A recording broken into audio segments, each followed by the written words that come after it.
Hello? Is someone there? If anyone can hear me, please respond immediately.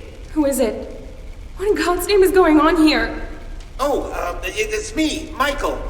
Look, there's no time to explain. Just know that you are in grave danger. Is Scott there with you? My husband? No, he isn't. He just went to...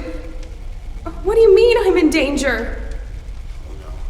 Oh, no. Ma'am, I am very, very sorry. This is all my fault. You need to stay calm. I'll try to help you through this. Just please listen to me very carefully. What? Listen, there are monsters that are going to arrive to your room real soon. If they see you, you are dead. Do you understand that, ma'am? It is very important that whatever occurs, just don't let them see you. All right?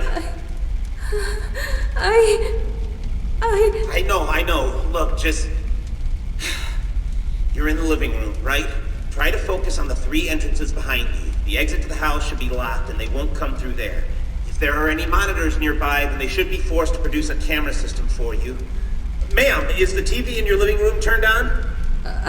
Yes, but it's filled with static. All right, please keep an eye on it. It should help you. Look, they usually come from either the left side or the right side. You have nothing to stop them, so if you see...